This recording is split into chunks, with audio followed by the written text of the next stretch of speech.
مودة ورحمة إن في ذلك لآيات لقوم يتفكرون. والنبي صلى الله عليه وعلى آله وصحبه.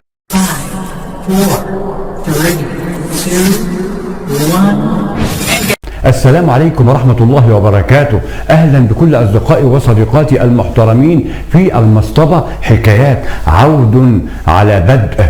ما شاء الله ما شاء الله، خلاص ما عادش ورانا غير شيرين عبد الوهاب وحسام حبيب.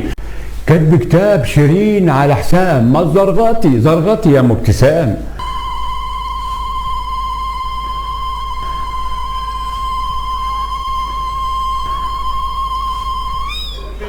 وعلى رأي شاعر الجاهلي الألمعي المرتضى ابن أبي منصور الزملكاوي عندما قال: يخرب بيت شيرين لبيت عمرو حسام حبيب، اتنين شمامين لبيت عمرو اديب اللي ما عرفتش تربيك. انت مصري. مش قلت لكم قبل كده انا العبد الله الضعيف من هنا من نفس المكان المصطبة حكايات ان موضوع شيرين يا جماعه وحسام ده من اوله لاخره ما هو الا تمثيليه بايخه ومتفبركه. اعتذر لحسام عن كلام صدر مني في يوم من الايام. يخرب بيتك اكتر ما هو خروب، الله يخرب بيتك. ليه يا بنت؟ انت حبلة يا بنت؟ هي دي مش ممكن بقى. شوف انا كنت معاكي وحياة ربنا، بس خلاص بقى ابتديت ازهق بقى. وهقول لكم دلوقتي شيرين وحسام عملوا الهيصه دي كلها ليه؟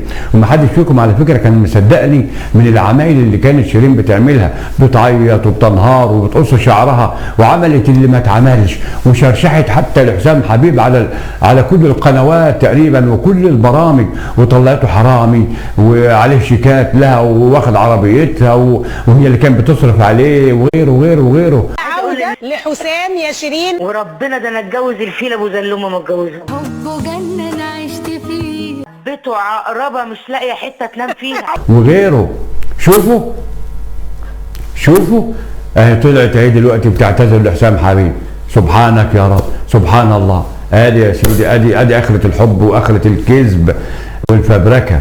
اعتذر لحسام عن كلام صدر مني في يوم من الايام. بتنازل عن حقي.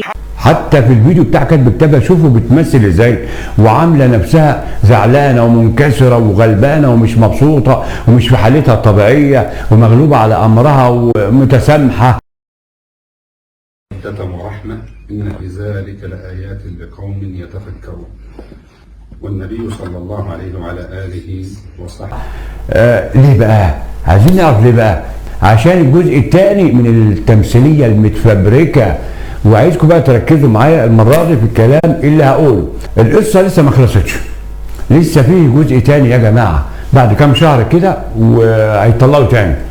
وطبعا شيرين هيكون معاها العذر جاهز زي ما شفتوا في فيديو كاتب الكتاب، وانا كنت لسه طالعه من المستشفى ولسه باخدة العلاج النفسي ومش مركزه وهتطلع تاني القطط الفطسانه في حسام حبيب مع انهم قاعدين سوا في بيت واحد مع انهم متطلقين.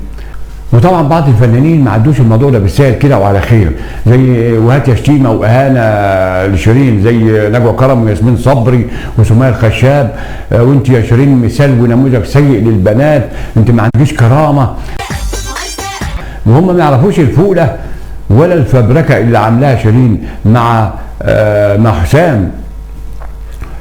ولا رضوى شربين اللي ما خلتش حاجه ما قالتهاش عن شيرين.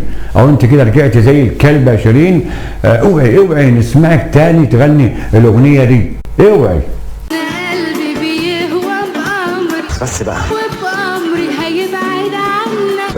بس كفايه كذب. يعني انتوا تعبتوا فيا. هي احنا ما تعبناش فيكي ولا حاجه يا شيرين، احنا تعبنا منك، قرفنا منك ومن امثالك، لانك كده ممكن تضيعي جيل كامل من البنات اللي بيحبوكي وماشيين وراكي وبيقلدوكي. والفنان لازم يكون قدوه، وانت بصراحه ما شاء الله شر قدوه للبنات.